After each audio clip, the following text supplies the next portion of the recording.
Welcome to a new episode of the Boogie podcast. This one a little different. Old friend of mine and one of the guys I used to look up to as a Grom, Shane Chalker, asked if he could put me in front of the mic on this one, and so this is the Josh Kirkman episode. It's a little weird, but I hope you'll enjoy it. I'm just battling flies while I record this out in the desert in Western Australia. Out here for a little while. Beautiful countryside. No waves though. Hope you enjoy this episode, and thanks again to Chalky for getting involved. That was real nice of him to ask. Cheers. Rock and roll. So we're on. So, I'm Shane, this is Josh, and the roles have been reversed. Yeah, they have. I'm going to interview you for your podcast channel, The Boogie. There we go. Thank you, Chalk. I appreciate it. I couldn't have thought of a better guy to put me in the hot seat, to be honest. You've been there from the start with bodyboarding for me, so I think it's, couldn't have thought of anyone better. So thanks, cool, mate. That's quite a compliment. I know you had your mate Crompton. He was real keen, and who knows where that would have ended up. And also, you said Louis. Louis once mentioned it to me as well, yeah. No, it's good. I sort of feel quite privileged. No, it's all yours. Sort of company to have a crack at it. So it's all yours. But yeah, we could talk about 1,000 things. I sometimes wonder if even I know you properly, because you're like an ogre. You've got so many different layers, and a lot of people probably don't realise that. They know surfing Josh, but there's probably a few people out there who don't really know the Josh Kirkman that sits at home and has dinner with his family once in a while. So. Yeah. But I think we'll focus on the ocean-going Josh. How's that sound? Go wherever you want. This is your podcast now. So okay, my podcast. Yeah, it's all yours. It's all yours. There's the checks in the mail. Yeah, those ones that bounce. But it was funny. Just even recently, I was talking to your dad, and he said how you guys have just come back from a family holiday, and you had a bit of a diving incident where you ended up with a mild case of the bends, or is it the bends? Decompression sickness? Decompression sickness. Often people just say they need to change it, but it's still something I'm processing because I'm only 2 weeks out of it, and as I said to you the other day, like it's this really bizarre bodily feeling that it's kind of it can be death by 1,000 bubbles. And that's a bizarre term. That's literally what it can be. It can be that, and it gets into everything. So I'll probably butcher the science here, but when you scuba dive, we breathe in air at the surface. We breathe in about 70% nitrogen. I think it's about 28% oxygen, and then there's a few other gases in between. And when we breathe in this air, we don't absorb any of the nitrogen. So the nitrogen just gets blown back out with the CO2. That's what normally happens at sea level. Yep. When you dive, the nitrogen turns into a solution. The pressure makes it turn into a solution. It can get into your bloodstream, and then it goes everywhere. The whole body. Yeah, it goes everywhere. Yeah. So that's what's happening. And if you can, there's many ways you can get decompression sickness, but one of them is usually coming up too quickly, or diving too long and not having enough rest in between dives. Have you ever experienced it before? Because you are actually a bit of a dive master. Yeah, I am a dive master. You probably should have known a little bit better. That's what's embarrassing about it, and I take, ultimately the buck stops with me with this. But I haven't experienced this before. I've had some moments where I thought, I feel a bit weird, and maybe they were actually on reflection mild cases that I just kind of got through, but can't compare it to any other sensation or sickness or feeling you've had before. No, it was more like there was just some nausea. There was constant nausea. I had all this tingling through my hands and kind of arms. Weird pains that kind of came out of the elbows, and then sometimes the shoulders, and then sometimes a big toe. Crazy. And a cloudiness in my head. Because you actually ended up in a decompression unit on and off for 3 or 4 days. Yeah, is that exactly. Right? Yeah, your dad, Steve-O, and he was saying how you ruined the holiday completely. Yeah, exactly. Yeah, no, he didn't really say that. He said that he felt so bad for you, to be honest. But no, it was tough because the family holiday had been planned for a long time, and I was looking forward to it. I'm usually a bit of the black sheep in my family when it comes to family gatherings. I'm always the one maybe letting them down a little bit. You'll have to interview my brother for that full story, and sister. They could probably shed more light on that. But it's it was a rough one because the decompressor, the hyperbaric chamber, was down in Townsville, which is a 5-hour drive from Port Douglas where we were. I didn't want to make us go to Townsville for nothing. So I just monitored my symptoms for a couple of days, and then when it just wasn't going anywhere and I was still feeling quite ill, I had to make the call. And yeah, it turns out it was exactly that. And yeah, a mild to moderate case. I didn't feel like I was dying at any point, but I did feel really shit. Yeah. And it's probably something you don't want to have happen again in a real hurry. I wouldn't reckon. It won't be happening again. That's good. Yeah. That's good. There's no way. Learned from that lesson. Yeah. So there's a lot of lessons from it too. So that's just this is how Josh's life's played out. There's always a chapter. There's always a story. So we might just hit the rewind button a little bit now and go back to your earlier days. Never actually knew you as a pre-teenager or anything. Probably sort of got to know you as you were a teenager, as a little blonde-haired grom who sort of kept showing up and never went away, like many would show up and they'd be there for a while and disappear. But you sort of hung around and became a good friend, a great person to surf with. It was always good to have guys in the water that shared the same interests of competitive bodyboarding. And having you around, and your brother as well, who's Dan, great surfer as well. You know, it was always great to have you in the water from those early days. Tuncurry was where you started surfing? Yeah. Yep. That was I think if I'm honest, the very first memory I have of being on a bodyboard was at Main Beach on a little foamy in between the flags. But technically the progression, like the bodyboarding that kind of progressed into who I became and who I am today is very much connected to Tuncurry Beach. Yeah. We'll sort of talk more about Tuncurry as the podcast goes on. It'll continually be mentioned, I'd reckon. But in your earlier days, you were quite the competitor.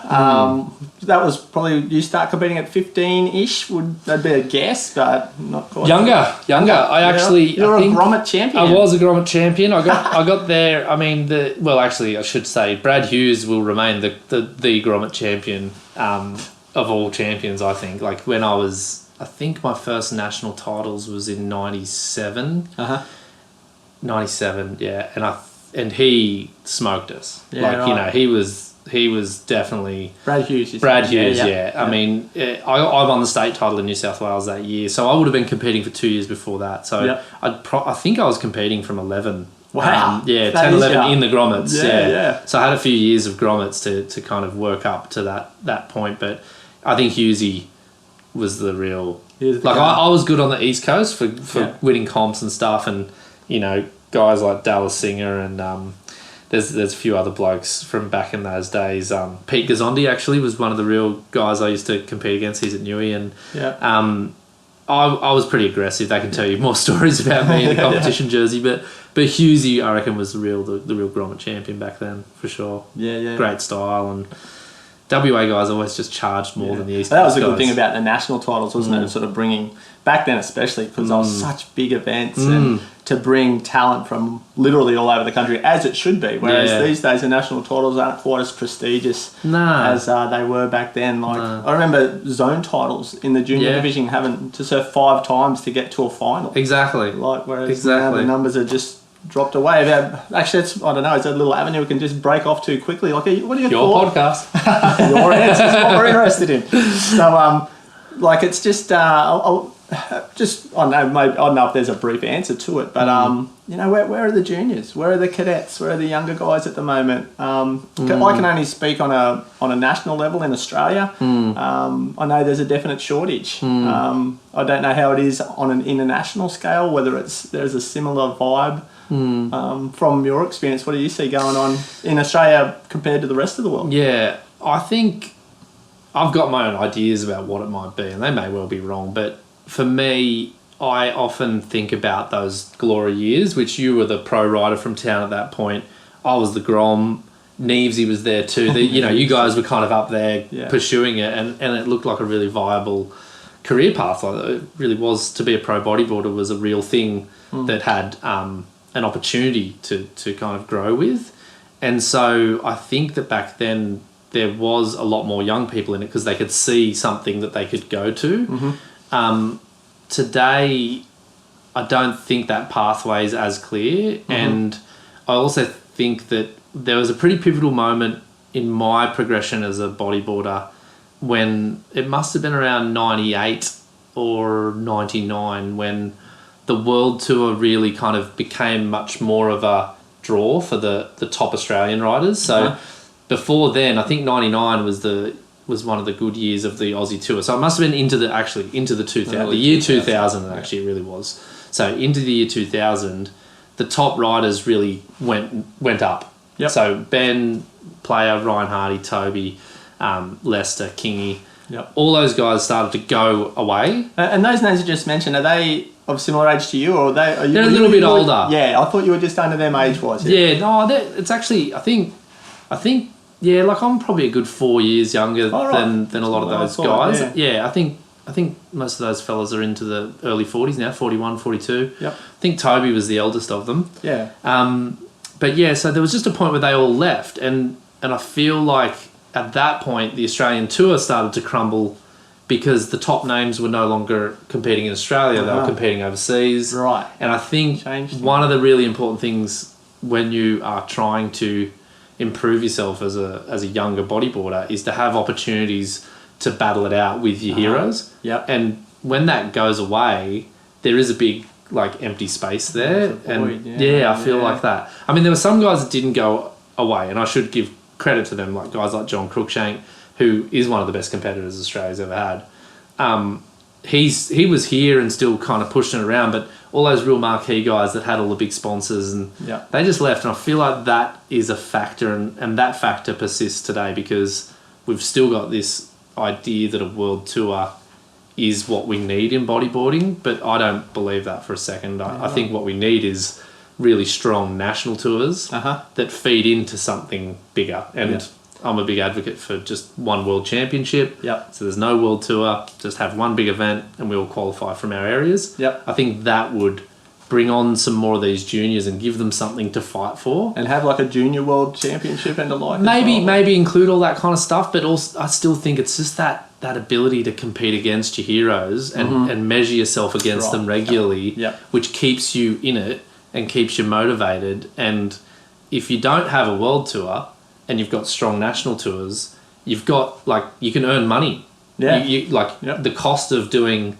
I think I joked to you about when we went to the King of the Box a while back, and it literally was the first time I could legitimately say I was a pro bodyboarder because I made money on the trip. And like that's shocking. So and you didn't retire off that window. I didn't retire. Well, I came second, so I couldn't retire at that point. Johnny got me there, but I couldn't retire at the state times there. I reckon. Yeah, exactly. John's great, but you know, like it is that thing. So I think the answer is. I mean, in other places around the world, you do see, like, I've been lucky enough to spend a bit more time in Hawaii over the last 4 years before COVID. There's a lot of younger guys coming up through there, like local guys who rip. You saw Sammy Moratino come onto the World Tour and really smash it. There's another guy in particular who I think could be a really big deal, Kavika Kamai. He's Hawaiian guy, amazing rider, really versatile. So, you know, there's a lot of talent. And there's some great guys in mainland US, Craig Wetter, Tanner, of course. There's great young guys in Chile and Brazil. So there's talent around the world. I just think maybe for Australia, there is talent here. I'm not going to take away from guys like Liam Lucas. And there's a lot of other younger guys like him who are kind of pushing it along, Harley Ward. But I just don't know if they're seeing it like a career path like I saw it at their age. No, they're definitely, as an outsider looking in, there doesn't seem to be, the sponsors don't have the budgets to support riders the way they used to. No. Not even close. No, not even close. Not even close. Yeah, which I think comes back to, at the moment, there's just not that new generation coming through, and sales in the whole industry are down a bit. I think they got a bump with COVID. I think, but that bump I don't think has happened necessarily with young riders. I think it's actually happened with 40-plus riders like our generation who are re-engaging with bodyboarding, which is super cool. But it is really a complicated thing to unpack because you could argue that maybe bodyboarding is an older guy's sport now, and we should focus on that and make that a really good, wholesome experience for everyone. And just who cares about the young ones? If they want to do it, they'll be with us. But at the same time, nobody wants it to die on the vine. So that's right. I feel like it's kind of a tough one because there's a shitload of 40-plus year olds buying bodyboards. Yeah. Maybe we need a pro tour that gets them involved more. I don't know. It's really difficult. I know that you've thought about it a lot more than a lot of other people too, because you want what's best for the sport. And yeah. I think it's that. I think I've just got my own lived experience in bodyboarding, which was equal parts really exciting but disappointing. And I think that I just don't want a young kid to go through some of that pain I went through along the way. Even though it's good, it helped me form my character, and I think I turned out okay. But if it can be if it can be avoided because it's a clearer proposition to a rider to say, hey, here's what bodyboarding is and what it looks like, get into it. Yeah. Well, then great. They might just have a good time. Which would be fantastic. Yeah. No, people just have to experience it that first time. Like us, like we got hooked. It seemed like we got hooked so easy. Hey, back in the day. We did, but it was a good moment. Like there was a lot going on back then, and you know there was opportunity, there was excitement, there was money, there was innovation in boards. Like even that, I feel like there is some innovation happening with some brands doing some cool things, both with sustainability but also with performance. But bodyboarding really went through a big changing period, I reckon, when we were first into it, where the materials changed, the shapes changed. Early 2000s. Yeah, a lot happened and it got really cool. But I don't know about it. I have high hopes that it will sort itself out, though. Yeah, no, we must live in hope for sure. It's too good to lose. So going back to your younger days, like as I was saying before, you were a really competitive little bugger. I remember, like every wave, a lot of surfs. This is what definitely went a younger Josh Kirkman I'm talking about. Yeah. Not so much Josh Kirkman these days, a bit more cruisier. But back then, every wave was surfed nearly like you're in a comp, nearly, like it was just like, right, what can I make of this wave? And I enjoyed having that in the water, as I sort of touched on before. Yeah. But when it comes to your early, do you have a fondest competition memory or maybe a rival? You did mention Brad Hughes before as a grommet, but do you have a favourite competition memory? The funny thing is with Hughesy, he wouldn't have seen me as a rival because he was just smoking us. So like there was no rivalry there at all. Who was Josh Kirkman? Yeah, exactly. He just would be like, I'm here to win and then I'll win and go home. But I think that, I don't know, it's a funny thing because I think one of the things about being a young kid who is super competitive, and you're right, I was super competitive and really focused on competition as my pathway through the sport. And I look back on that and I don't regret it, but I'd do it differently if I could have my time again. I'd do a few things differently. That surprises me. I sort of thought that was exactly who you were at that stage. I know, and it's still part of who I am today. Yeah. But there's certain things that other riders did during that journey that I think made them better riders. So, I actually had a question I was going to ask you. A bit of a cliche question. What would a modern day Josh, if he was thinking of a 15-year-old? Yeah, so we sort of can. Calm down. Calm down. You reckon? Yeah, right. Now, calm down, and also like be competitive and try and like be that guy that wants to win everything, but recognize that it's how you win that matters. Right. And it's the style. I can tell by the way you've answered that you've thought about this sort of stuff. Yeah, because I came back to it. Yeah. And so I came back to bodyboarding at 30. Yeah. And it must be 30. Actually, more like 32. Yeah. And I used my skills I already had to go back to the highest level, and I got there, but it wasn't. It's not enough, like, to be on the level with the guys there. Yeah. So it's like I've had to look back on my own style, my approach. The competition strategy bit's pretty solid for me. That's always been the easy bit. Yeah. But how I ride the waves and what I do and what it looks like matters. Yeah. I think you sort of stuck true to yourself a little bit though. It's no secret that you're not the guy out there busting the big backflips non-stop and the ARSs. You're sticking with style, solid moves and that on the face and whatnot. Yeah, so that's sort of something. I know, and I like that I stayed true there, but I also like there's elements of my approach that I would love to clean up. There's certain things I'd love to get better at. Like I'd love to be able to do to have a better style when I'm in the air. Like when I'd love to do an ARS and I look at it myself and go, oh, that looked nice. Yeah. But it doesn't. Like when I do it, I look and go, oh man, that's. But you're comparing yourself to the best, which. That's where I'm going to look. But guys like Amaury Laverne, in particular, I think Amaury is a really good example of a guy that consistently throughout his whole career was competitive but always improving himself and refining what he was doing. And I think Mitch Rawlins is the classic example of someone who went through that hard period of stripping back everything he did on a bodyboard and then rebuilding it from the basics up in the kind of in that mentorship period with Mike Stewart, where I thought he was weird. I was like, what's Mitch doing? He used to bust out massive things and his legs would be all over the place and he'd just win, and he had a funky kind of approach to it all, but then he became a rail-to-rail surfer and he didn't do flips for like, I don't know how long it took, but there was almost seemed like years that he wasn't doing anything radical. And he'd be hitting sections and doing kind of like weird like tweaks, but it was really stylish, and it was that rebirth of his style that I think turned him into what people would call one of the best guys ever. So but it took years. It didn't just happen. It did not just happen. Like it took, like I reckon it definitely took like 5 to 10 years of reworking of everything to get to the point that Mitch Rawlins is who he is today.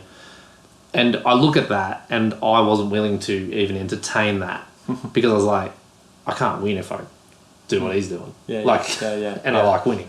So it's so it's a bit of a double-edged sword. Like I like the competitive success I was able to have as a kid.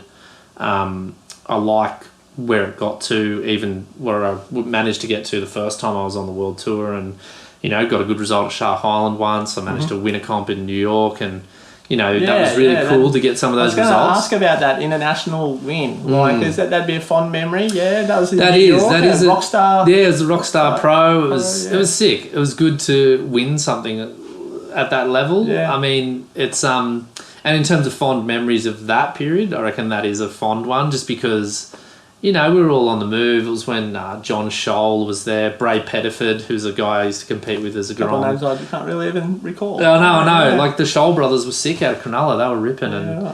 So it was a good time to be working, like to be competing against those guys. So how does that rate against like local wins? Like you were actually local sports person of the year twice. The Foster Tuncurry Great Lakes area. I know. There's still wins. It's great to be acknowledged. There's nothing like at a local level too, I suppose. Like you've had an international level sports person of the year. So frowned upon. It's great that I always felt through my youth in Foster Tuncurry that I was an ambassador for bodyboarding in the local community, and kind of breaking down some of that, because through all that period there was that division, much stronger division between surfing and bodyboarding and all that crap. That's a whole different story, isn't it? But the fact that I was able to put bodyboarding always in the spotlight, always get it on the front page of the paper. When I'm winning, I get to promote it. And, when you've got a dad that's willing to promote you all the time, you got you here taking photos all the time. Like, it's a pretty good combination to really advance a cause or advance an idea of what wave riding can be in a local community. So I've always felt like that work that we did was always a real positive for bodyboarding, and I think that maybe that's something that's lacking a little bit today because everybody looks at social media as their way to promote themselves, which is fine. But some of these local papers, like even when I won the state title the other month, I was on the front page of the paper again, and it was years since I'd been there. Too, wasn't it? Exactly. But I'm on the paper again, and everyone's like, people in the community are like, "Oh, cool." I'm like, "Thanks." And so, but that's like that somebody's grandma would have read that, and they're like, "Oh, bodyboarding." And it kind of reconnects with the community and lets them know that it's a thing. Whereas if it's always on Instagram or social media, like there's a whole group of the population that aren't going to really see it. So I've always felt like that was a good thing. And fond memories for sure. Getting sports person of the year in the community was great. There was people who did real sports who didn't win. I remember a guy Brett Lee was the triathlete. He wasn't a triathlon, he was a triathlete. He was a triathlete. And That's like, right. I mean, this guy's killing it. Yeah, like, yeah. I mean, he's literally... He was a fit little dude, oh, wasn't he? man. And like fit as hell, but like killing himself for his sport. You were going surfing. I was going surfing and I'm still winning. So I'm like, okay, Yeah. sweet. Sorry, Brett. Very cool. And another thing, it's a name I just have to put out there. It was a pretty big part of my bodyboarding growing up, and I think he was probably even a bigger part for you, and that's Stu's. Stewart, and just how he, I was thinking about the other day. How are you going to frame this? Yeah. Well, that's the podcast you'll forever chase, I think. I think so too. You've got to somehow get that because the listeners would love to. I don't know where you will end up, but he was sort of probably guilty of trying to turn boys into men before they were ready to be men. Yeah. I'm sure guys like Adam Keegan could relate. 100%. Ben Holland, another 100%. Great mate of yours. 100%. Yeah. So, but do you have a sort of particular Stu story? Oh, look, there's so many, and they're all fine. But some of them, there's a lot. He was good at tough love, Tough love. And I think that Stu's always had his heart in the right place when he was doing this turning boys into men type thing. And I'll share. I don't know which ones to share. Well, there's an earlier one which, he pushed me pretty far once, and it just got to this point. I think we're in WA for a comp, and I was staying with him and Ben and Tyson Williams, and it's a dream world. Like I'm 17 and I'm hanging out with these guys. It's amazing for me. Like I'm, kind of still trying to come up for air from it, and and I'm getting brutal grommet abuse. And it's constant. I remember I was competing. I remember he sponsored me at the time with Inverted, him and Keys. Tuesday. Yeah, right. Yeah, they started that brand, and I was on board with them, and I was competing, and it was at the box, and we were all in the same car, and those guys left during my heat to go shoot photos somewhere else. Oh, nice. Yeah. And I'm just like out in the water. He's sponsoring me. I think he might have even paid for my ticket. Yeah. And I come in and I'm like, where's my stuff? I got no stuff. Like I'm here. And then I find them later in the day, probably back at the Margaret River campsite or cabins where we were staying. And I'm like, what are you doing, man? Like, I was in the water. You sponsor me. You take photos. And you buggered off with everyone else and just left me hanging.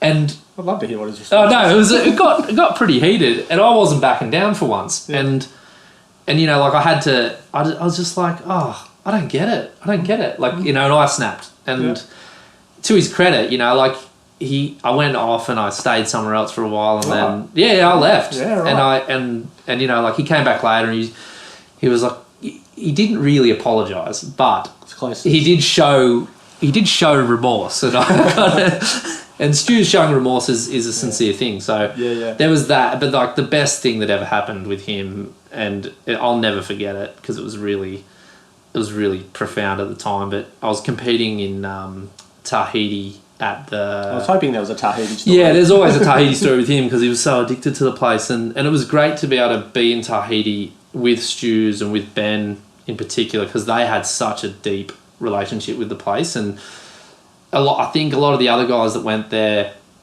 kind of only ever really got a superficial experience of Tahiti where they'd stay in a nice kind of villa and the family would make nice food for them and they'd have a nice boat and they'd go to the wave and they'd come back and they'd do that nice thing, just go back and forth without really engaging much with the local community. So because with Stu's we used to stay back towards Papeete. Where was it? It was probably a good 45-minute drive to Chopu from there. They had virtual family over there, didn't they? Exactly. So I got to be with his family. I got to experience a real family experience in Tahiti, and it was amazing to get that experience. And one year I was staying there, and it was the 2003 year when Kingy ended up winning, and I was there with Ryan, Hardy, and Ben, myself, and we were all staying with Stu's there, and Stu's was taking photos, and I'd surf my heats, and I got one really good wave in that comp that year, like a big one, and it scared the shit out of me, but I did it, and I got out of it, and I was like, oh, yeah, I belong here. the last day of competition, it was a bit smaller, and this is when it got called off because Tamaga injured himself really badly, and the swell was picking up so quickly. I think he busted his knee open in his heat, and it was really bad, supposedly. I never saw it, but the jet ski had to take him in. The ambulance that was waiting had to go to the hospital, and we had no ambulance and no water safety kind of. So then, exactly. Yeah. So the organisers are like, we can't run this comp. Not in these conditions. Not in these conditions, and with no ambulance waiting, so it got called off. And in that heat that I had, I'd managed to surf my heat that day, and I think it was Jeff Hubbard, Mitch Rawlins, and Cedric Defoy, who was a French guy. And we were in the same heats throughout because it was that sessions format. Oh, yeah, that's right. Yeah, so, I remember that now. So this is the last time we surfed together, and I was having a shit heat, and there was a point, I just made this decision. I ended up dropping in on Cedric Defoy, and Stews was in the water, and then at the end of the day, it's all settled down. He comes in, and he's always so exhausted at the end of the day. Yeah, like he puts himself. I've never seen a man peel like he peels. Yeah. But he sat me down. He's like, Josh, yesterday at Chokes, you surfed like a man. Huh. Today, you surfed like a bitch. And I'm just like, yeah. Yeah, I did. You had to take that one? Yeah, I took it because I was like, yeah, I did. Yeah. I don't know what I was doing. And it was just good advice, like it was just this good moment of typical Stu's tough love, probably politically incorrect today. But it was a good Stu's moment. But, he's got a heart of gold, and I think his contribution to bodyboarding is way bigger than it's given credit for. And what I always liked about Stu's was how he pushed everyone to do ridiculous things, but you reversed the role and put him on a board in front of a heavy wave. Yeah. He would do ridiculous things and charge incredible waves. Yeah, he was a great bodyboarder too. Like he really could ride, so it wasn't like he was a kook or anything. Like he would have a go. Yeah, and I think he sort of had to though, really, because if you called him into one, for his own credibility, he couldn't pull back ever, could he? No. He wasn't allowed. You'd never hear the end of it if you pulled back on a wave in front of Stews. And on that note, I don't know if it's a Central Coast thing, but Tim Jones was basically the same as well. Just yelling and screaming and calling your names, and you're like, guys, we're doing our best. Yeah, they did get the best out of us for sure. Yeah. They had their own interests at heart though to get that epic image. I think they did, but also their guys, both of them had history in bodyboarding, and they did charge themselves. I mean, no one can say that Tim Jones never charged a wave like that Waimea stuff from back in the day. That's still crazy. Gets a run. Still gets a run. Yeah. So these guys really knew how to push us. That's for sure. I wrote down a few notes, Josh, just because I was thinking all week, just thinking, I should do notes. Just write that down. Just so I think of it. So that's hence the piece of paper. Yeah, good. Very professional. One thing I did notice I'd written down here is the Outlaw. Just you had your own model there at one point. I know. Is there a quick explanation as to why it was called the Outlaw? Well, I think to Kelly type to exactly. To the credit of Shane and Mark Britton of Nomad Bodyboards, who were very big supporters of mine, and they remain friends today. I think they wanted to do something for me, but they knew it was too early to do everything for me. So they tried to come up with something that worked, and I think they saw that I was a little bit left of centre in most aspects of my life, and they figured Outlaw would be an apt description. I feel like that was it, but then the other one was they definitely just went with that, and then I think the next year they put my name on it. Right, it was on the board then, so. They're probably a collector's item these days, the new trend of collecting boards. I bet you there's not many people. Let Josh know. If you've got yourself an Outlaw model, let him know. Well, I know that Davis Blackwell is his first board was a Kirkman board. Right. And I believe your dad's got one. I think he's got one stuffed around in some dark corner of the garage. Anyway, could be worth $1 million one day. Well, you never know. You never know. How do we go for time, Josh? Just quickly, I didn't put a clock on it. Just talking to you finish your thing. Cut it in half. I can do whatever. I mean, it's using the battery. That's half an hour, so right, cool. No worries, we can keep going. But it's no secret to everyone that Josh was this red hot grom on the scene, early 2000s, I suppose, getting towards 2005, 2006. And you kind of vanished. I did vanish. Off the tour. And I kind of know the story, and I know it's probably something that strikes chords with you a bit about the pipe contest and all that. Is that somewhere you want to go and have a quick talk about? I'm cool talking about it. Yeah. Like, it's fine. I know it was a big thing, and it affected your approach to bodyboarding and a lot. And from my understanding of the quick version, if you could elaborate on it, was that you were in the pipe contest? Maui. It was Honolulu Bay. Right. So it wasn't in pipe. Yeah, okay. Yeah. But you were cruising through the comp, going pretty good. Yeah. Missed the phone call to say the comp was on. Yeah. Never showed up for your heat. Yeah. Go on. In addition to that, I was currently 6th on the ratings at the time and within striking range of a world title. Oh, geez. So that was the real That's where the knife comes. Yeah, that's where the knife gets a bit deeper. I don't know if I quite realised that you were a potential world title contender. Yeah, I was. Wow. Yeah. Okay. So that sort of makes the whole picture a bit clearer to me. So, but look, I mean, I think the bigger picture around all that is that, you know, when you make competition your whole focus in a career, and then something like that happens, it really pulls the rug out from underneath you with, like, what am I doing with this? Yeah. And you know, like, it's something you would have worked so hard to get to, and you were tracking, and look, then it just stopped. There was a bit of luck, like, not luck, I shouldn't say, like, the Shark Island Challenge set me up for that position. Because you had I came fourth. And I know that there's people out there who think that was even generous for me to get that result at the time. I know there is some controversy around that because I spent my whole career with my father, you know, being that dad that wanted to help out and make things happen. So he got involved in the sport and he was managing and trying to build bodyboarding on that international level. And I know when I got that 4th place, I was speaking to someone about this the other day, that there were people that were like, how the hell did that happen? Yeah.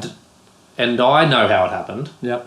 I surfed better than everyone else. Yeah. And the funny thing is that I think in the first round of that competition, I was coming 11th on the leaderboard, and I got 2 decent waves. Like, I mean, they're well documented. I did a pretty good roll, and the only reason why I did that roll was because Steve McKenzie, Bullet, was out there in the heat before me, and the heat kicks off, and I think it was my 2nd Shark Island Challenge, and it's the best comp you could be in. Like, sorry, Josh, was this a progression event? No, that was like the surf. This was the point accumulation. The sessions thing, yeah. So I just remember really clear, and this is a good memory of bodyboarding. Is you know, Bullet's out there, he's paddling in from the point. It was pretty big Shark Island.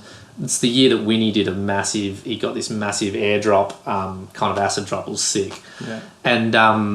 And he said to I was looking at this wave. He goes, "You gonna go that one?" And I'm like, "I don't know. Should I?" He goes, "Yeah, that one's gonna connect up on the inside. Like, you know, he's like, that one's gonna be a sick one." And I'm like, looking into the future. Yeah, exactly. And I'm like, all right. And then I go it, and I just kind of like stay. You know, I'm deep up the point of Shark Island, and I come down, and there's this massive bowl, and I just hit it and do a pretty good roll, and I'm like, oh, sweet, that's a good start. There's one, and then I get another one. I get a decent barrel and come out. I'm like, there's 2. That's all I needed. Yeah. So I was doing okay in the first round. In the second round, I remember it really well because the waves were really rubbish. Like, they were at that point in the waiting period where they had to make a decision and they had to run it, or otherwise the event might not finish, and nobody wanted to do that. So it was super early in the morning because the tides we had to start super early. So in my heat, the sun was coming up, and I don't know how the judges could pick out everything. Like, the spotters for that event must have been working so hard. So glary, early in the morning, rubbish Shark Island, nobody's watching. You know, like, nobody's there to enjoy it. And I got 2 really good waves in that heat. Yep. Nobody saw them though. I know they happened, and the judges know they happened. Yeah. And you know, like, I remember the first one. 2 heats. That's it. That was waves. That's it. 4 waves count. And I remember the first wave, took off, did a spin on the takeoff at Shark Island, come around the bottom, got a bit of a barrel, did a big roll out of it. I'm like, that's a winner right there. And then the second one, bigger wave, come around the bottom, did a roll. I was like, okay, I think I'm pretty good. Yeah. So I came in feeling pretty good. Yeah. Like, I was like, all right, I knew I was 11th. Yeah. I reckon I'm going to be up a bit higher here. Yeah. So I knew that. And so when it came to getting the result, like, nobody was paying attention. So there was this kind of idea, I know that it's out there, that it was some kind of daddy helping me get through. And I was like, well, I know what I did. Yeah. From that point, that's what set me up for the world title. Yeah. And I feel like there was definitely this kind of this head scratching still going into that last event about what's Josh Kirkman doing this far up on the rankings. And I kind of knew it and felt it, but I was still having a good crack. So that added another layer of kind of pressure to me, I think, at the time, and that was the big. That's why it was maybe such a big disappointment for me, because I was trying so hard to prove others wrong that I meant to be there. So I'd already made it through to the quarterfinals, which kept me in the race. You know, I had a heat with, I think it was Lester and Toby and someone else, I can't remember, but, you know, that was the one I didn't turn up to. Right. So the end was done. Right. And, you know, I... So that was a quarterfinal heat that you never made? Never got to the quarterfinal. I never turned up. Never turned up. Fourth place. Fourth place there. I finished 7th in the world that year without even surfing my way through. So we had one comp in Portugal as well to do the points. I think I finished 9th there or 13th or something like that. So it was enough to be in striking range. And Kingy won his second title that year. And, you know, he's a deserving champion, so there's no way that that's a criticism of him. I had to surf really well to beat him at the time. That's the King era. So no, but it was a real big disappointment, and I didn't vanish away completely. But at the time, I remember I was questioning a lot of stuff anyway, and you know, I was going to university and I was trying to figure out, like, what am I going to do with my life? I was a bit jaded with the sport already anyway. I'd been competing for so long, I was getting a bit tired, and then that was just really, the house of cards fell down. So I just dabbled. Nomad was supporting me, Human Shoes was supporting me. I was getting paid to bodyboard still. But it was gone. It was gone. So I just kind of floated around with it for a year. So that's when I sort of noticed Josh was gone. Like, there was never days when I'd be at Janie's corner surfing by myself and go, here he comes. He used to just rock up. And I was just like, here comes Josh, someone to share some awesome waves with and stuff. And so you went overseas? Well, the story, it's kind of an ironic story, because when it finally ended was in the Canary Islands, because I went overseas. I had a girlfriend at the time I chased over there to go on a big journey with. We ended up working in pubs in England. I put on 10 kilos, didn't surf, got real pasty. Just getting fat. Not bodyboarding, and then there was an event scheduled for the Canary Islands, and I was like, well, I've got my gear. I went and did the events in Europe, and it was like just moment after moment there was some drama at the events for me. I remember being violently ill at Sintra, ended up missing a heat at missed the start of a comp in the north of Spain because I got stuck in a car driving bloody it was just, everything went wrong. And then I was in England getting fat and drinking heaps of alcohol. Just drinking beers, having a good time, not bodyboarding. And then I was like, well, I'll go to this Canary Islands event because it's on the tour, and, you know, I'll see how I feel. A week from the event, it gets called off because the sponsors dropped out or there was some drama. And I'm just like, oh, for fuck's sake. All right, I guess I'll go to the Canary Islands, just hang out for a week or so. I went there and surfed, and I hated it. And I meant that when you said that then. And I felt I was sore. I remember I did a roll and I hurt my shoulders. I was so out of form. And I before I left, I just bundled all my gear together and I sold it all to some kid.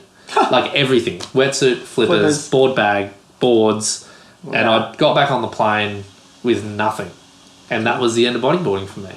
And you come home? No, I was in England. I stayed in England. I drank more beer. It was great. So, like I was saying before, there's this big chunk in your life timeline that I don't know about. And all I do know is that you were on a sailboat a lot. I was. Sailing around the Atlantic Ocean. Your first, I don't know what you're doing. The Atlantic Ocean, it can be a pretty wild place. I suppose it was a great experience. Caught in some wild seas and stuff. And it was another way to engage with the ocean for me, and also through that, off the back of that time, I went and did this sailing thing, saw a lot more of the world, saw lots of different parts of the world. Some things I loved about it, some things I hated. But you know, I managed to do 4 Atlantic crossings sailing. And how far is an Atlantic crossing? Oh, jeez. Hundreds of nautical miles? Yeah. Thousands. Yeah. Wow. So it's it's a big trip, and it's like the last time I did it was about 18 days we had a lot of problems along the way, but yeah, it was 18 days at sea. But yeah, it's cool. It's a great part of my life, and I love it, and I've got good friends from it. But you know, I ended up back in university. I ended up finishing my degree, and that really pushed me into this sustainability space and kind of looking at you know, environmental impact and stuff. So that's kind of the positives out of this. I got away from bodyboarding long enough to build my own future off another way of you know, having a job, making money, getting on with life. So no, it was a good thing to have a break from it. Yep. But yeah, coming back to it was definitely the best thing I've done. Yeah, right. But that's great you've brought that up now, because that's where I was hoping this conversation was going to go. Big circles. I was like, for me, again, just from my point of view. Yeah. Next thing, you're back doing the world tour. It's just like, what? He's just jumped straight in the deep end here. I know. And I remember having this moment, I think the comp, correct me if I'm wrong, I think it was Chile, maybe mega waves, like 10 foot plus. Yeah. And I was watching it live, which is so cool. Yeah. And you were up and like you caught this wave that must have been 12 foot. A big I'll let you call the size. Oh, if I was in front of it, I'd be calling it 25 feet. But you got a massive barrel on it. I went, holy shit, where's he been? What's he been doing? How's he gone from being nowhere seen surfing to surfing that wave? Yeah. And I was like, I was as surprised as you. Like, I was scared to death. And it was a big wave. Yeah, it was a big wave. It was really, wave. I do. I know the wave. It was really scary. And it was... well, I didn't come out of the blue. I think you might remember that I came to the Jeff Wilcox Memorial in 2016. Did get a 10, I believe. I did get a 10. And I was riding my Kirkman model that I dusted off in the garage. Not the Outlaw. Not the Outlaw. I'd moved on from the Outlaw. Okay. But I was on my original board, my Nomad board. And, you know, like, I turned up. And the funny part of that story was I was in the Opens and the Masters. And I missed my heat in the Opens. Right. And, like, I remember driving out from Foster to Boomerang where the comp was. And I realised I'd missed my heat. And I pulled over on the side of the road and I was having a panic attack. And I'm just like, I fucking missed my heat again. Again. And I'm reliving all of this experience of that moment in Maui and how it felt. Like, everything was coming through me. And I'm on the side of the road, like in front of the Lakes Way Pie Shop. You know, like, I'm right there. I was breathing with you. I know. And I'm like, fuck. And I'm just like, oh, I can't believe this. I just dipped my toe back into bodyboarding and this has happened again. And this time it was my fault. It was 100% my fault. Got the times wrong, just buggered it up. Yep. And I sat there and I even turned around and started driving back into town. I was like, fuck this. Fuck it. I'm going home. And I was driving and I just like feeling so gross and just so, the anxiety was through the roof. And I was like, what are you doing? Like, I was like, what are you doing? Like, it's, nobody cares. Like, you know, like, and then I turned around and I got out there for my Masters heats and I was like, it's probably a better start anyway. Like, Jace Finlay, who else was in that? Joe Clark was there. Jace Finlay's a name you don't hear a lot of. He'd be one of my favourites. More about him, he's exceptional. The way he... I don't know. He's amazing. He's amazing. He's one of my personal favourites. And you barely hear anything of him. No, he's a quiet achiever. But he won it. And he won the Opens. And, you know, I managed to progress through the final of the men's and I came second and I was stoked. Sean Peterson. But he's great. He's solid. So, and look, I'd done nothing in the lead up to it. And so I had a great experience there and that really... And then I think it was coupled... I was back in town at the time and then Tyson passed away. And you know, like, that was shocking as well and really sad, and it was someone You'd done a fair bit of good travel. And I hadn't seen him in years and I just felt terrible and I went to his funeral and I saw everyone, you know, like, it was like a who's who of bodyboarding at his funeral and I'm like, I'm there amongst it, I'm like, oh, right. And then I'm seeing everyone and they're happy to see me and I'm like, yeah, I'm happy to see you.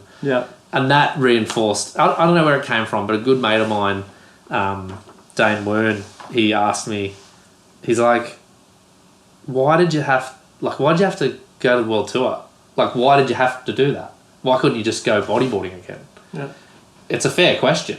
I haven't bodyboarded in 10 years and I think it's the right thing to turn up to the highest level of the sport and just throw myself straight in the deep end again. And I'm like, I didn't really have an answer other than it's just how I do it. You know, I'm either 0 or 100 on everything in life. And if I'm not into it, I'll just drop it. And I'm okay. But if I'm into it, like I go right into it. And it was pretty humbling at first. You know, I went to Brazil, rocked up.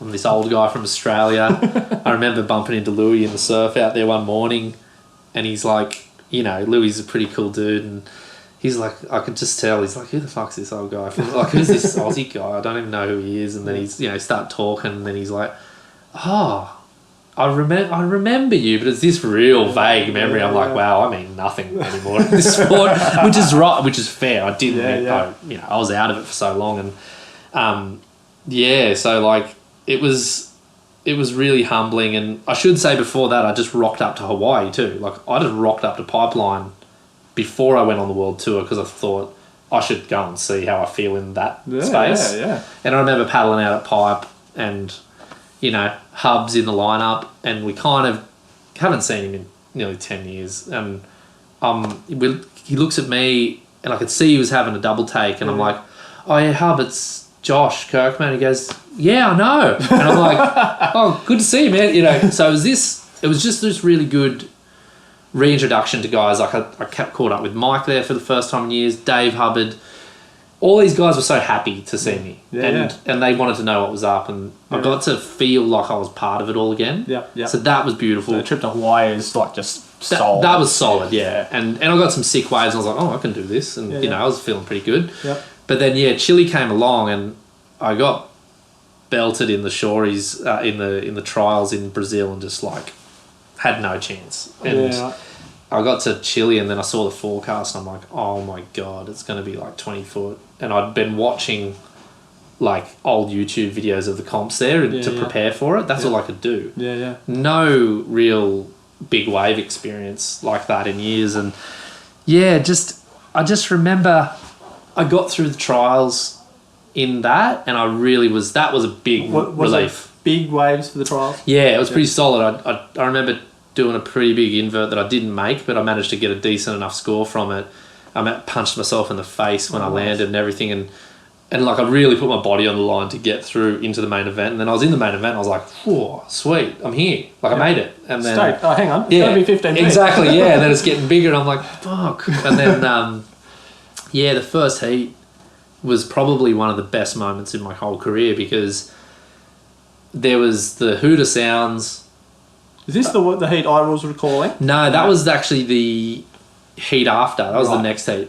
This heat, I did an air forward out of the bowl on my first wave, and I was just kind of like, I got this wave, and this beautiful, like perfect wave. Nobody looked at it for some reason. I got it. I do an air forward out of the bowl, land it. Like I hadn't done an air forward in 10 years. And I'm like... Good timing for it. Exactly. And I get like a 9. I think I got a 9. And I was just like, fuck, this is real now. Like I'm doing this. So from there was a lot of momentum. And then in that heat that you remember with this big wave, like I was against the ropes. You know, I had Pierre and Alex Uranga and Eda Luciano, like all top riders. And I was, you know, hoping for a miracle.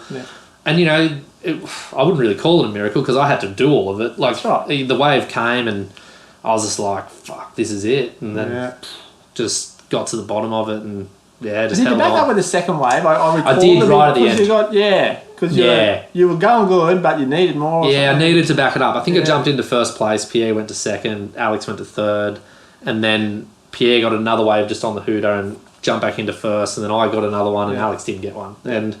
You know, like that moment was really cool. I think I finished ninth, and I was just like sick. Like I feel like part of that, what was really good about that moment was I felt like I proved something to that generation that was there now, like what I was trying to prove 10 years earlier. Right. There's a bit of weight off your shoulders. Yeah, a little bit. Like I finally got to go like, I belong here. And that was it. But, you know, for the 4 years after that, which is funny because the 4 years from 2017 until 2020, so it's like 3 and a bit years, that's about the same amount of time I spent as a pro bodyboarder in my 20s. Right. So it was kind of funny to, like I've been at that high level competing now longer than I did the first time. Yeah, right. And I do want to keep doing it. Like if the situation presents itself and if everything gets back to normal, like I want to have another go at a world title. And a bit of unfinished business there, is it? Oh, is it just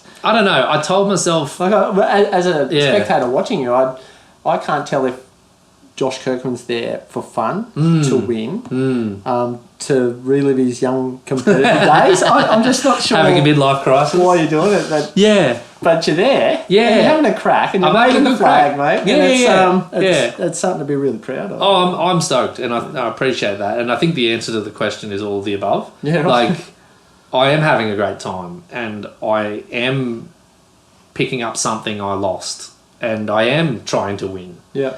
And I do feel like I want a world title. Yeah. But, you know, that last question's the tough one, and that's only a few ever get that. So if it all comes back together, like, I do want to have a proper crack at it. And that's why, I've kept competing in Australia any chance I get, because I want to keep those, those muscles working, those juices flowing. So when it all comes back, I'm ready in my mindset to do it again. But there's a lot of work physically to do and a lot of practice. Like, I've managed to achieve up until the Canary Islands in 2019, where I got 7th, and I really managed to surf some of my best I've surfed since I came back. Yep. I felt like I was just using all the skills that I'd already had from 10 years earlier and just making them work in different situations. So I was always getting to 9th and never really cracking that. But I spent 6 weeks in Portugal with Louis. Yeah. And you and him have spent a lot of time together, yeah? Yeah, it's been great. Like a pretty cool lad. Love Don't it. personally know him. Love it. They're great guys. The three like amigos, they're the best guys ever. They're the best human guys rubber ever. band. I know you try your hand at yoga, but you try to keep Louis. up. No Louis. No Louis. Nobody's a Louis. Nobody's a Louis. But, those three guys, George, Louis and Wingers, they are such exceptional riders, and they're so much fun to hang out with. And I felt really good in their company for that 2019 season. And that I felt like for the first time in 15 years that I actually got a bit better at bodyboarding. I actually improved on a few things, and then I went to the Canary Islands and got a great result, like my best result. So the momentum up until COVID was really solid. Like, I felt like 2020 was going to be the year where I really had a great crack at it. So the wind was kind of blown out of the sails with COVID, but it's still here. Like, what's the a bit of an irrelevant question, but a quick answer maybe. Just what's the current World Tour status with COVID? Is it just completely it's not on hold? It's on hold. It's on hold. We've all got our seatings. The IBC is going to do the tour. Right. That's going to be a big change. It'll be interesting to see how they go. I was hoping for a bit of a change in the whole situation towards kind of this one world championship thing, because I feel like it's a better way forward, but that's not going to happen. It's going to be the IBC doing a tour. And look, I'll take part in it because I still want to win. So great. We look forward to watching you win and get barreled on 15 footers. It'd be good to get in the final. That'd be nice. Yeah, well, that's a great goal. Yeah, that's the next step. That goal. But yeah, so now we're sort of back in the modern day sort of times. But one thing I did want to talk about, because I know it struck you personally and myself. That's mine going off. Right. It was the recent fatal shark attack at our playground, Tunco Beach. It was heavy. We'd been surfing it right up until those days. Well, been my home break for 30 years.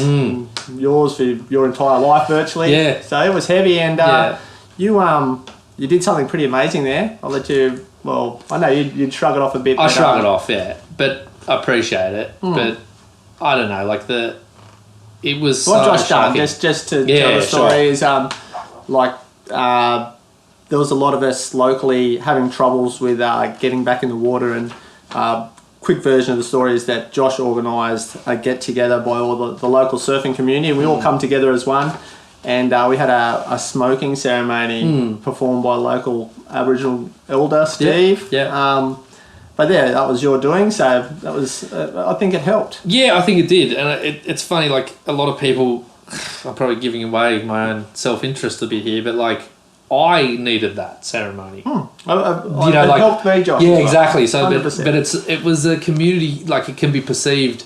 I could tell a story now where I say I did something for the community, but the true story is I needed that ceremony. Like I couldn't get in the water without something to process what happened and to break those bad vibes that were on that beach. And yeah, it's a funny thing. Like up until that ceremony, I couldn't talk about it without breaking into tears. Yeah, I know it. Yeah, so it was really weird. But like, I think it has a lot to do with, you know, you feel a certain level of responsibility. Like, localism is a funny thing. People think it's this negative, where it's just a bunch of apes in the water who basically try to bash any other apes that come from out of town, and it's a real kind of survival of the fittest and intimidation like crap. And I mean, we're bodybuilders, so we've never been able to be the apes. You know, like we've always been picked on by everyone else. So it's never really been our position in the lineup. When the attack happened, though, like it was a new take on localism for me, where a part of me just felt like I had a responsibility to that guy, to Mark, who died. Sorry, I said his name was Peter. Mark Sanguinetti, yeah. Sorry, and my bad. That's all right. And he, you know, like it's my beach and he's now dead at my beach. And like this place that I just thought was beautiful and not going to hurt a fly, it just it killed someone. And it's this weird responsibility. And I got interviewed by Surfline by Sean Doherty, and the nearest analogy was like, it's like we realised that Tungurah's a pit bull and we thought we just had a nice little kind of border collie. Yeah, and, you know, the pit bull, you know, it basically bit.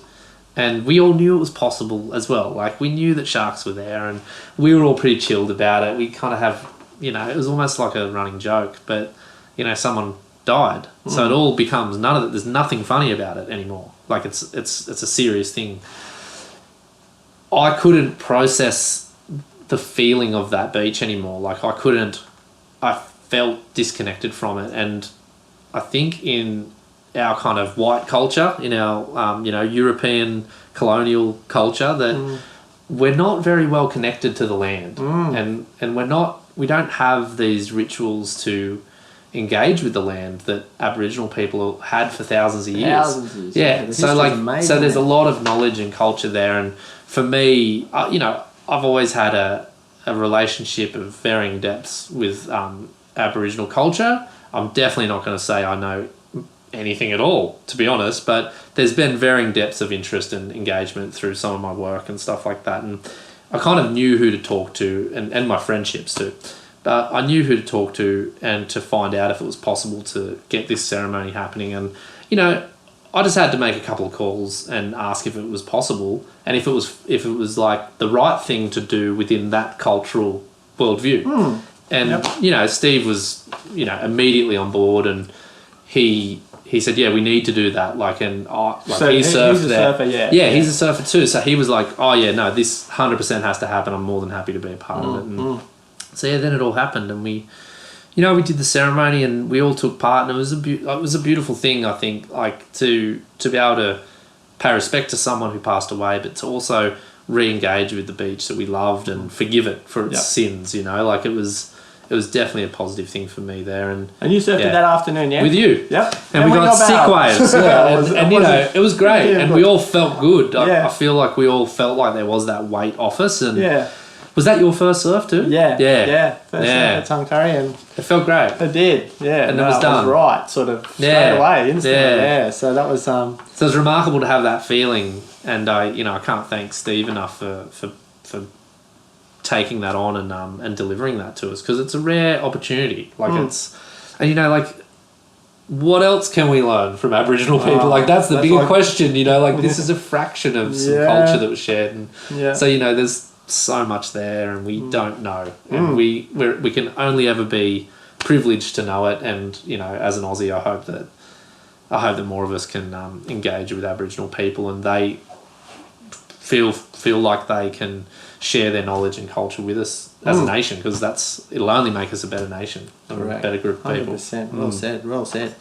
And like obviously back in the modern day here now, I just got to commend you on the way you're documenting the sport with your Boogie podcast. This thing. Yeah, now you're documented, so that's all cool. So that's something you've grabbed hold of with both hands, and you've 60 or 70 editions or something. Yeah, it's climbing up. It's up to near 70, and I mean, I don't know, I get a lot of love from people for it. It's really cool. I get a lot of feedback about the quality of the podcast sometimes, and I apologise for that. I'm all about content. Oh, okay, well, there you go. There you go. So the audio can get better, but, like, I'm doing my best with what I've got.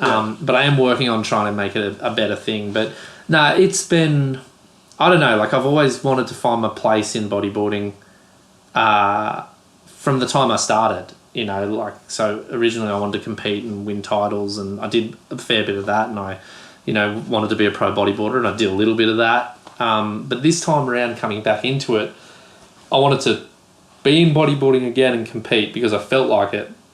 But once I was in it, I realised that there was a huge space that wasn't being filled really adequately. Like Manny had started his podcast, which is cool, and he was doing it his way, and I kind of went, well, I mean, there's one guy doing one podcast. There's space for another one to happen here. Yep. And so I just went, well, I'm going to do that. And, it's because I was always talking to people and catching up, and there's so many stories within the sport. You never get up on so much there. And and I mean the fact that that what you do is document it and you put it in the history books a bit. I'm stoked. It's now sitting there stored away. Exactly. And if I get, if my legacy in bodyboarding is something about being a good historian of it, I'm stoked. Like if that's what I get at the end of it all, like Kingy was the world champion. Ben Player was the entrepreneurial world champion. Josh. Historian. Competed and was the historian. Like, sweet. Like, I got my spot. I'd be stoked. And if that's where it ends up, that's where it ends up. But I wouldn't mind adding world champion and historian to that one. That'd be a nice bow in the career. That'd be a nice way to top it off. Yeah, but it's great. And I should say quickly, thanks to everyone who, good and bad, the feedback's always appreciated. And there's a lot of people who reach out a lot of the time about mental health stuff because the conversation usually goes in that direction with a lot of the guests. And I just think that everyone out there who is struggling, it seems like the podcast has been able to share with them that the people they might look up to and idolise have the similar suffering that they do. And so that's really cool if I'm really proud of that aspect, that people have felt a deeper connection that's to really riders. Cool. Yeah. A little sort of bonus. Oh, 100%. Sort of stuff in there. 100%. And you were telling me the other day, moving forward again, new job? New job. I'm stoked. I just sounds like something right up your alley. It is, and I'm really happy to talk about it. It's I've just joined the team at Surfers for Climate as their operations and development manager, and it's really cool to jump on board with an environmental initiative that's allowed me to connect the dots between what I love here and what I love there, and there's so much to do. I think the surfing world is still, I'll be harsh on it, overwhelmingly disengaged with the political process, but it's improving. And I think that there's a lot to do. There's a lot we can do within our industries to try and make things better and more sustainable and more... I actually don't like using the word sustainable. I kind of like using the word responsible. Right. Like, we need to take responsibility for our products, and we need to take responsibility for our situation politically. Like, we can yell at TV screens, we can have armchair debates, but we've got to step in and lean into the problems if we're going to do anything about them. And I think Aussies in the ocean space in the last few years have been able to lean in on specific things such as plastic pollution at their beaches. Like, they've been really good at taking responsibility for their beaches in that respect. They've been able to take responsibility for the water off their beaches in terms of oil and gas exploration. Like, the Fight for the Bite is a really good example where thousands of people around the country were turning up to paddle outs and making noise and showing that they had a political idea about what should happen. So there's a lot of positive things happening, and I think in this role that I'm in now, I get to lean much more into that. And everyone who listens to the podcast you're going to hear a bit about it from me. Like, I'm not going to build up a podcast put all this time in and not talk about this thing that matters so much. Yeah, that's right. Well, your audiences, we're all ocean exactly, lovers, so exactly. it's a perfect platform for you to release your information on. Exactly, and I just think that I don't know if you agree or not, but I just feel like wave riders have always been, we're pretty selfish in many ways. We don't, and I'm guilty of this. I'm not throwing this stone at anyone else. Like I'm throwing it at everyone and myself. Yeah. Like we're selfish. We'll really burn up a lot of resources to get those perfect waves. And when we're in the water, we're not always at our best. Like we can be really, really nasty humans to each other in the water. And a part of me is changing on that, is trying to just relax a bit more. And like my advice to my 15-year-old self, like calm down.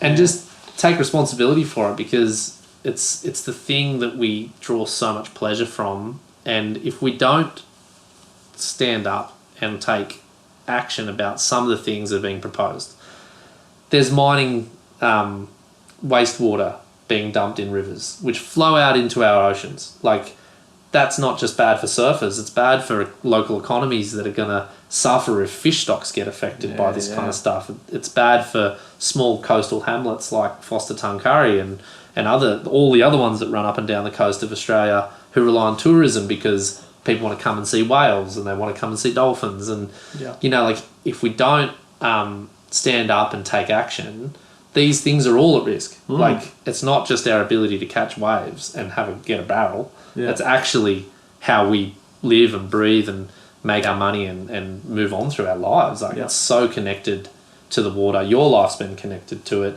in so many different ways. I mean, fishing, diving, photography, whale watching. I mean, how many photos have you taken in the last 15 years? I could not put it.